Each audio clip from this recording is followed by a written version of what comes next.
नमस्कार, मेरा मध्य प्रदेश देख रहे हैं आप। मैं हूं पुनीत पाठक और दिन भर की मध्य प्रदेश की बड़ी खबरें विस्तार से आपको दिखाएंगे। सबसे पहले बात चुनावी प्रचार के शोर की।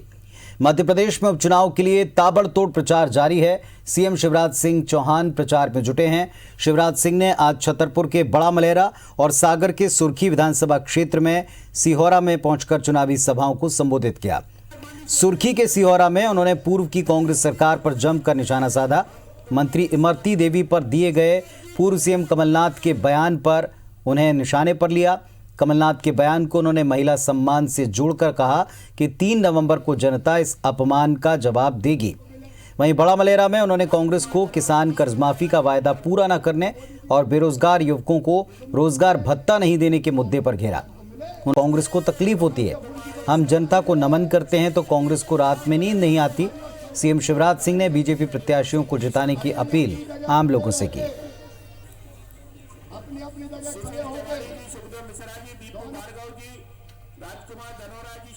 जो अपने नेता को ना समझ कहता है उसको जनता की कितनी समझ होगी, कल्पना करो मेरे बहनों और भाइयों। अब ऐसी कांग्रेस जो माता बहनों और बेटियों का अपमान करे और उनकी पार्टी में कोई कहे कि माफी मांगो तो माफी मांगने से इनकार करे। हे कमलनाथ, ये अहंकार किसी का नहीं रहता। मध्य प्रदेश में भारतीय जनता पार्टी ने उपचुनाव के प्रचार में अपनी पूरी ताकत झोंक दी है। बीजेपी के बड़े नेता लगातार सभाएं कर रहे हैं और इसी कड़ी में ज्योतिरादित्य सिंधिया ने शिवपुरी जिले के पोहरी विधानसभा सीट के धौलागढ़ गांव में चुनावी सभा को संबोधित किया। वहीं प्रदेश बीजेपी अध्यक्ष वी डी शर्मा ने आगर में बीजेपी कार्यकर्ता सम्मेलन को संबोधित किया। सिंधिया ने अपनी सभा में कांग्रेस को जमकर निशाने पर लेते हुए कहा कि पूर्व सरकार के मुखिया आज तक जनता का आशीर्वाद लेने पोहरी नहीं आए। सिंधिया ने कहा कि वल्लभ भवन शिवराज सिंह ने बनवाया था, लेकिन फीता पूर्व सरकार के मुख्यमंत्री ने काटा, इसीलिए मैंने वल्लभ भवन की चाबी फिर से शिवराज सिंह को सौंप दी। वहीं आगर में वी डी शर्मा ने बीजेपी कार्यकर्ताओं में चुनाव जीत के लिए जोश भरा। उन्होंने कहा कि आज अल्पसंख्यक समुदाय भी बीजेपी को वोट करना चाहता है। अल्पसंख्यक समुदाय अगर सबसे ज़्यादा सुरक्षित है तो प्रधानमंत्री नरेंद्र मोदी और मुख्यमंत्री शिवराज सिंह चौहान के नेतृत्व में। बिसाहूलाल सिंह के बयान पर कहा कि पार्टी ने उन्हें माफ़ी मांगने को कहा है। वीरी ने मदरसों पर दिए मंत्री उषा ठाकुर के बयान का बचाव भी किया।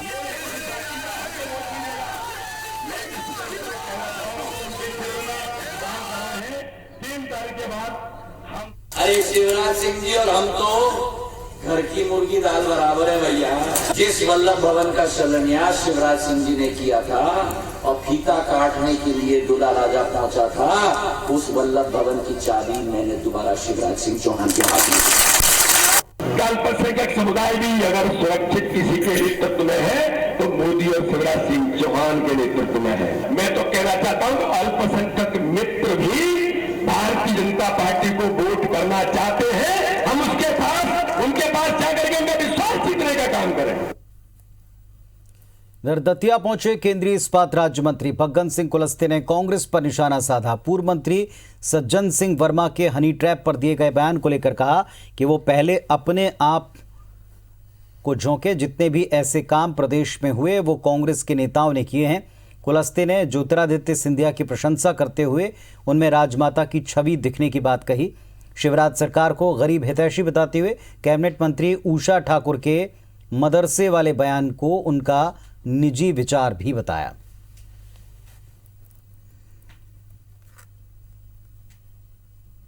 जितने कृत्य मध्य प्रदेश में किए हैं, कांग्रेस के नेता किए हैं, ये सब जानते हैं और इसलिए कांग्रेस के बारे में कहना और सज्जन सिंह जैसे व्यक्ति अगर कह रहे हैं तो अपने आप को थोड़ा सा उनको झांकना चाहिए, और नहीं तो मैं सन्यासी छोड़ दूंगा। पता नहीं, मुझे पता नहीं, पर इसी इलाके का कोई महात्मा है, ये कभी कल्पना नहीं करना चाहिए। कांग्रेस के लिए पूर्व मुख्यमंत्री कमलनाथ भी तूफानी प्रचार में जुटे हुए हैं और कमलनाथ ने आज शिवपुरी जिले के करेरा सीट पर कांग्रेस प्रत्याशी प्रागीलाल जाटव के समर्थन में सभा को संबोधित किया, जिताने की अपील की। कमलनाथ ने किसानों की कर्जमाफी का दावा दोहराया और इस मुद्दे पर भारतीय जनता पार्टी पर झूठ बोलने के आरोप लगाए। उन्होंने कहा, मुख्यमंत्री कर्जमाफी नहीं होने की बात कहते हैं, लेकिन विधानसभा में सरकार स्वीकार करती है, विभाग स्वीकार करता है कि प्रदेश में 27 लाख किसानों का कर्जा माफ हुआ। कमलनाथ ने कहा, प्रदेश में कांग्रेस की सरकार बनने पर किसान का 2 लाख रुपए तक का कर्जा माफ किया जाएगा। उन्होंने मुख्यमंत्री शिवराज सिंह पर झूठ और घोषणाओं की राजनीति का आरोप भी लगाया। कमलनाथ ने मंच से अपने 15 महीने के कार्यकाल की उपलब्धियां गिनाई।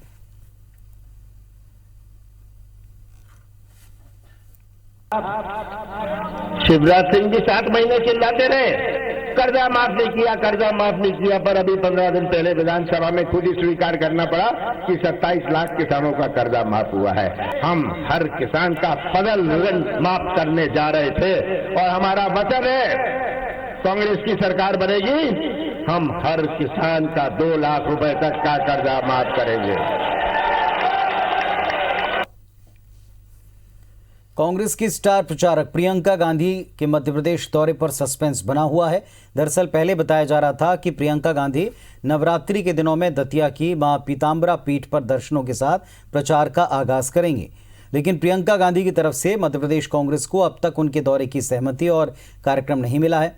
बीजेपी इस पर तंज कस रही है। बीजेपी ने इसे इमरती देवी पर पूर्व सीएम के बयान से जोड़कर इसे देखा है।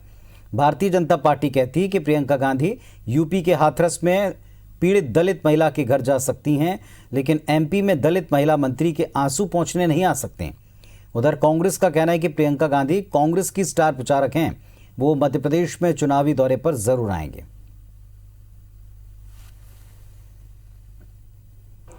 देखो, राहुल गांधी जी और प्रियंका गांधी जी जितने राष्ट्रीय नेतृत्व थे, बिहार चुनाव उनकी तमाम व्यवस्थाएं हैं और जिस प्रकार से उनका अधिकृत कार्यक्रम आता है उसी के बाद हम जारी करते हैं।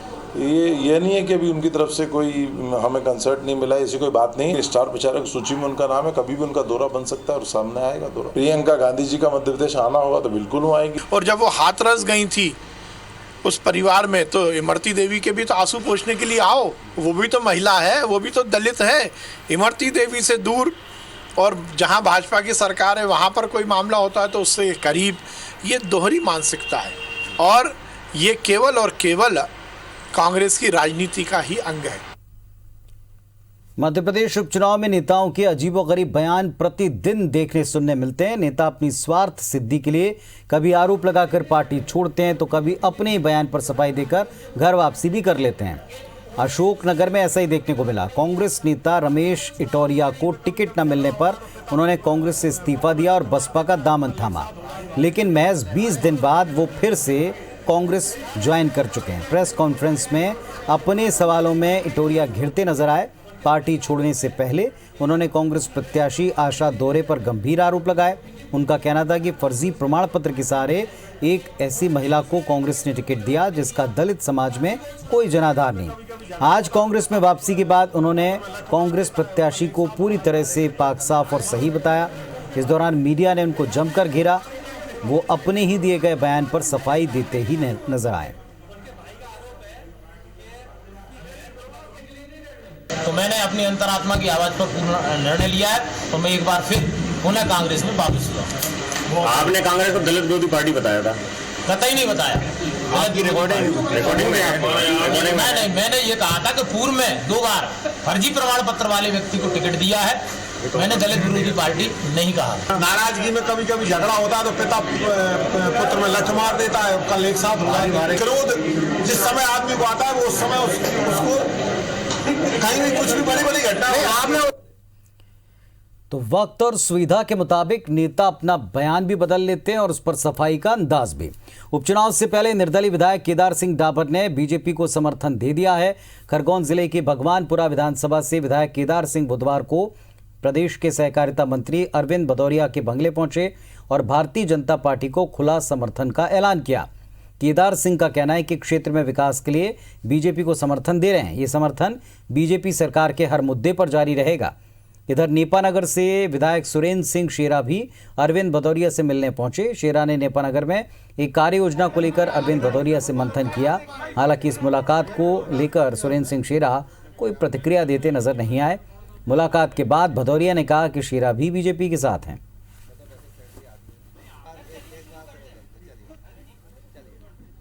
विकास और बच्चों की शिक्षा के लिए समस्या है और माननीय मुख्यमंत्री जी से बात हुई है और उनके समाधान का आश्वासन दिया है और मैं इसीलिए मेरे क्षेत्र के विकास के लिए वर्तमान सरकार को समर्थन। कभी भी कुछ हो सकता है। शेरा जी का तो समझते नहीं, खुला समझते हैं शेरा जी को। शेरा जी अपने काम के लिए इतने सब हमको पेपर भी देते गए। अनूपपुर में भारतीय जनता पार्टी ने दावा किया कि कांग्रेस प्रत्याशी विश्वनाथ सिंह कुंजाम की पहली पत्नी जिंदा है। बीजेपी जिला अध्यक्ष ब्रजेश गौतम ने एक प्रेस कॉन्फ्रेंस कर सुशीलाबाई नाम की महिला का फोटो दिखाते हुए दावा किया कि ये विश्वनाथ सिंह की पहली पत्नी हैं, जो 2007 से छत्तीसगढ़ के खोंगसरा स्थित बब्बुड़ गांव में रह रही हैं। उन्होंने विश्वनाथ सिंह कुंजाम पर अपनी पहली पत्नी को प्रताड़ित करने के आरोप लगाए। भारतीय जनता पार्टी के कांग्रेस ने बीजेपी से उस महिला के विश्वनाथ सिंह की पत्नी होने के सबूत मांगे हैं। साथ ही बीजेपी पर झूठ की राजनीति करने के आरोप लगाए। कांग्रेस जिला अध्यक्ष जयप्रकाश अग्रवाल का कहना है कि अगर वो महिला विश्वनाथ सिंह की पहली पत्नी है तो बीजेपी उसे सभी के सामने लाए और साक्ष्य पेश कर दे। बता दें आपको कि बीजेपी प्रत्याशी बिसाहूलाल सिंह ने विश्वनाथ सिंह की पत्नी पर आपत्तिजनक टिप्पणी की थी, जिस पर उनके खिलाफ केस दर्ज हो गया। अब भारतीय जनता पार्टी ने उनकी पहली पत्नी को जिंदा होने का दावा कर दिया। बीजेपी का आरोप है कि विश्वनाथ सिंह ने अपने नामांकन में पहली पत्नी का जिक्र नहीं किया, जबकि दूसरी पत्नी का जिक्र किया है।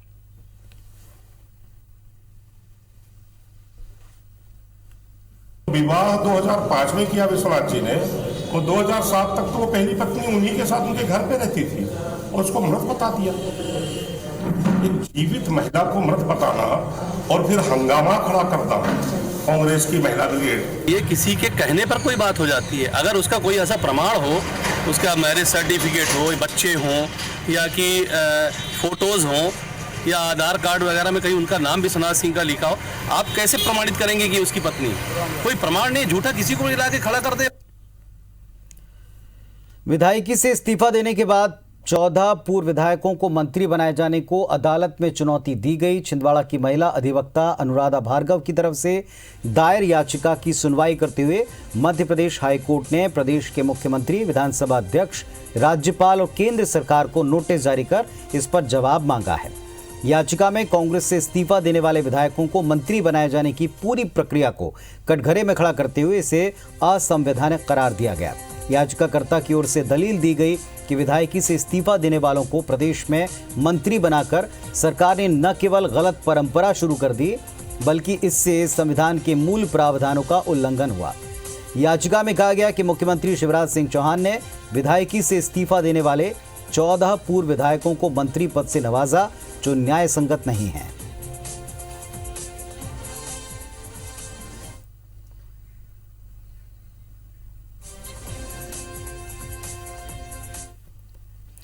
और इस वक्त हमारे दो सहयोगी हमारे साथ में लाइव जुड़ रहे हैं, सीधे उनका रुख करते हैं। नासिर गौरी हमारे साथ ग्वालियर से जुड़ रहे हैं और प्रचार के दौर में दीपक बताएंगे कि मालवा निमाड़ का क्या हाल है। पहले दीपक के पास ही चलते हैं। दीपक, पहली बात तो जिस तरह का प्रचार हुआ और इसमें तुलसी सिलावट का इस्तीफा हुआ, उस पर भी दिन भर बातें चलती रहीं। पूरे प्रचार को किस तरह देखा आपने दिन भर?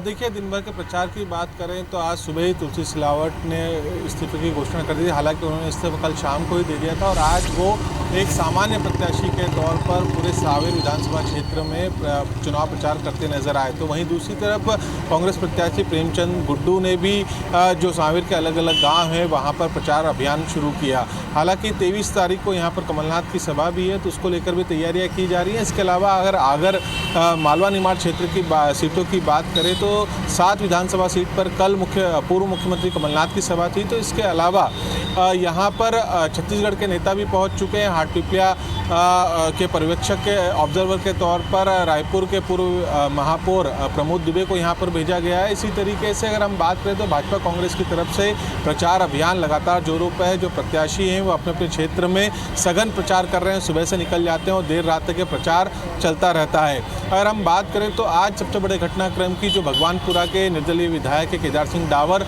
उन्होंने यहाँ पर समर्थन दे दिया है भाजपा को। तो एक तरीके से कहा जाए कि भाजपा ने प्लान बी भी तैयार कर लिया है, जिसके तहत आज निर्दलीय जो 2 विधायक है सुरेंद्र सिंह सेरा और केदार डावर, उन्होंने अपना भाजपा को समर्थन दिया है, जो ये बताता है कि आने वाले दिनों में जो नतीजे रहेंगे उसके बाद भाजपा प्लान बी को लेकर भी यहाँ पर आगे चल रही है। सभी सीटों की बात करें तो अमूमन सभी सीटों पर यहाँ पर कांटे की टक्कर देखी जा रही है। आज नरेंद्र सिंह तोमर की बदनावर और जो है मंदसौर की जो सवासरा सीट है वहाँ पर उनका आज अलग अलग सभाएं हुई हैं और अलग अलग जगह पर जो तमाम भाजपा और कांग्रेस के नेता हैं वो पूरी तैयारी से जुटे हुए हैं। यहाँ पर बाला बच्चन की बात की जाए, हनी बघेल की बात की जाए तो निमाड़ क्षेत्र में पूर्व प्रदेश भाजपा अध्यक्ष नंद कुमार चौहान ने अलग अलग गांवों का दौरा किया तो पूर्व प्रदेश कांग्रेस अध्यक्ष अरुण यादव ने भी मांधाता सीट को लेकर पूरी तरीके से फोकस कर रखा है। इसके अलावा हाटपिपलिया और सांवेर सीट की बात की जाए तो यहाँ पर बूथ स्तर पर यहाँ पर लगातार प्रचार अभियान जारी है। अब चूँकि तुलसी सिलावट ने अपने मंत्री पद से इस्तीफा दे दिया है तो उन्हें जो सुविधाएँ मिली थी, जो उनका मंत्री स्टाफ वगैरह था, अब वो उनके साथ नहीं रहेगा। अभी तक उनके साथ में 2 PSO चलते थे प्रचार के दौरान, चूँकि वो मंत्री पद पर भी थे, लेकिन अब उनको ये सुविधाएं नहीं मिलेगी। ये थोड़ा फर्क देखा जाएगा और इसी बात को लेकर कांग्रेस ने भी मांग की है कि जो उनका मंत्री का स्टाफ है उसे हटाया जाए। हालांकि आज सुबह से ही उनके साथ प्रचार में केवल सामान्य प्रत्याशी के तौर पर और भाजपा के जो पदाधिकारी थे, कार्यकर्ता थे, वो पूरे समय रहे। इसके अलावा पूरे मीडिया का जो वार रूम बनाया गया वो इंदौर को सेंट्रलाइज किया गया, जहाँ पर कि इंदौर और उज्जैन संभाग की जो 7 विधानसभा सीटें हैं वहाँ के प्रचार अभियान की निगरानी रखी जा रही है, जिस पर कि कल यहाँ पर एक प्रेस कॉन्फ्रेंस भी रखी गई है सांसद शंकर ललवानी की तरफ से। ऐसी तमाम जो गतिविधियाँ हैं वो लगातार जारी है। कांग्रेस की तरफ से आपत्तियों का दौर भी लगातार जारी है, क्योंकि मतदाता सूची में गड़बड़ियों को लेकर भी आरोप लगाए जा रहे हैं। इसके अलावा जो तमाम सीटों पर प्रशासन की तरफ से भी काफ़ी सख्ती बरती जा रही है। कुल 7,000 से ज़्यादा का पुलिस बल सभी विधानसभा जहाँ पर चुनाव हो रहे हैं वहाँ पर डिप्लॉय किया गया है। तो ये तैयारियां मालवा निमाड़ में हैं और आरोप प्रत्यारोप के बीच में प्रचार जोरों पर है। ग्वालियर चंबल सबसे हाईलाइट है नासिर, यहाँ पर सिंधिया ने दम दिखाना फिर शुरू कर दिया है। बड़े नेताओं के दौरे हो रहे हैं। कमलनाथ के बयान को इमरती देवी से, उनके अपमान से, महिला अपमान से जोड़कर दिन भर हमने प्रचार देखा है। किस तरह रहा पूरा प्रचार, किस तरफ जाता दिखा है?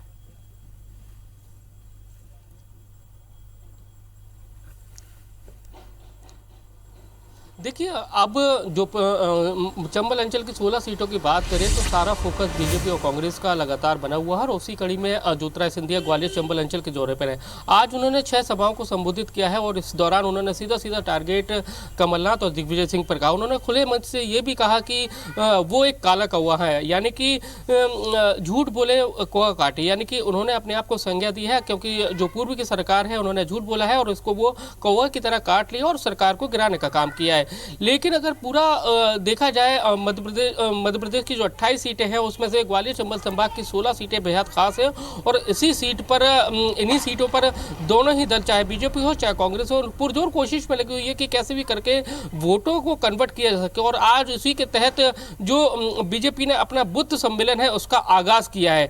बूथ सम्मेलन यानी कि पोलिंग बूथ तक के कार्यकर्ताओं के पास बीजेपी की पहुंचने की जो कोशिश है वो शुरू हो गई है, क्योंकि पोलिंग बूथ ही, क्योंकि इस बार जो उपचुनाव में कोरोना का दौर है तो जो वोटिंग का जो परसेंटेज रहेगा वो बेहद कम रहेगा और अगर कम रहता है वोटिंग परसेंटेज तो कहीं ना कहीं मौजूदा सरकार को दिक्कतें आ सकती हैं। ऐसे में बीजेपी ने अब बूथ सम्मेलन भी स्टार्ट कर दिया, जिससे पोलिंग के जो उनके एजेंट हैं उनको अपना एजेंट समझाया जा सके, साथ ही समझाया जा सके कि वो जो वोटर्स हैं उसको पोलिंग बूथ तक ले जाए और ज़्यादा से ज़्यादा मतदान करा सके। तो बीजेपी थोड़ा सा एक कदम आगे सोच कर चल रही है, क्योंकि कोरोना का दौर है तो वोटिंग परसेंटेज जो कम रहेगा, तो अगर कम रहता है तो उनको नुकसान हो सकता है। ऐसे में उनकी कोशिश है ये ज़्यादा से ज़्यादा, और इस तरह से देखा जाए तो ग्वालियर चंबल अंचल में आज ज्योतिरादित्य सिंधिया, बीडी शर्मा के साथ साथ कई बड़े नेता जो पूर्व मंत्री हैं, शैतान सिंह, फग्गन सिंह कुलस्ते, उनके दौरे ग्वालियर चंबल संभाग में रहे और दोनों ने जितने भी नेता आ रहे हैं लगातार वो हमलावर हैं पूर्व की कमलनाथ सरकार पर और साथ ही दिग्विजय सिंह पर। और बात करी जाए जो भाषण है ज्योतिरादित्य सिंधिया के ने जिस तरह से कमलनाथ के जो ने एक जो विवादित टिप्पणी की थी पीसी चीफ ने, उसको उन्होंने मुद्दा बनाया हुआ है और अभी जिन सभाओं में जा रहे हैं वो कहीं ना कहीं इस बात को उठा रहे हैं, पुरजोर तरीके से उठा रहे हैं कि किस तरह से उनके एक समर्थक मंत्री रही सरकार में, कांग्रेस की सरकार में, लेकिन अब वो मंत्री नहीं रही हैं तो इस तरह के उनको अपशब्द कहे जा रहे हैं। ये पूरा कहीं ना कहीं एक जाति विशेष का अपमान है, क्योंकि अगर देखा जाए तो 2018 का जो ग्वालियर चंबल अंचल में जो चुनाव हुआ था वो SC ST और स्वर्ण आंदोलन से जोड़ते हुए देखा गया था, लेकिन अब वही बीजेपी के पास लाइन है और वो दलित दलित महिला का अपमान, यानी कि इमरती देवी को दलित महिला बताकर पूरे चंबल अंचल में उसको प्रचारित कर रही है कि दलित महिला का अपमान हुआ और दलित वोटों को कहीं ना कहीं अपनी ओर पोलराइजेशन कराने की उसकी बीजेपी की कोशिश है। चलिए देखना होगा कि कितना असर होता है इन आरोपों का, कितना असर होता है इन दलीलों का, कितना असर होता है सफाई का जो पेश की गई दूसरी तरफ से। बहुत शुक्रिया आप दोनों का जुड़। उपचुनाव से पहले भारतीय जनता पार्टी सरकार को फिर सरकारी कर्मचारियों की याद आ गई। पूर्व की सरकार का बढ़ा हुआ डीए स्थगित होने से नाराज चल रहे कर्मचारियों को मनाने सरकार ने प्रयास शुरू कर दिया है। सरकार ने 7वें वेतनमान के एरियर्स की तीसरी किश्त की 25% राशि तुरंत देने का ऐलान किया। इसका लाभ प्रदेश के 4,37,000 कर्मचारियों को मिलेगा। सरकार ने बची हुई एरियर राशि का भुगतान इसी वित्तीय वर्ष में करने की घोषणा की है। सरकार ने 40,000 से कम सैलरी वाले कर्मचारियों को 10,000 रुपये त्योहार एडवांस के तौर पर देने का ऐलान किया। सरकार के फैसले से प्रदेश के खजाने पर तकरीबन 800 करोड़ का अतिरिक्त भार आएगा। वहीं कांग्रेस ने इस पर पलटवार करते हुए कहा कि सरकार का ये चुनावी झुंझुना है, इसीलिए कर्मचारी बीजेपी सरकार से नाराज ही रहेंगे। कर्मचारी हितैषी सरकार है, कर्मचारियों के लिए हमेशा खड़ी रहने वाली सरकार है। आप जो अच्छा हो सकता करेंगे, इसके कारण नहीं करेंगे। वो भी मनुष्य है, वो भी आदमी है। महंगाई बढ़ती जा रही है, उस समय से बढ़ना। अब जब उपचुनाव सामने खड़े हैं तो शिवराज सिंह चौहान जी फिर जुमला दे रहे हैं। अधिकारी कर्मचारियों को एरियर्स देने का झूठा वादा कर रहे हैं। जनता सब समझती है, इनकी हजारों झूठी घोषणाएं अभी भी सामने हैं। ये अधिकारी कर्मचारी विरोधी हैं, जनता इनके खिलाफ खड़ी है। तो इस बुलेटिन में फिलहाल इतना ही। खबरों अपडेट्स के लिए आप देखते रहिए IBC 24। नमस्कार।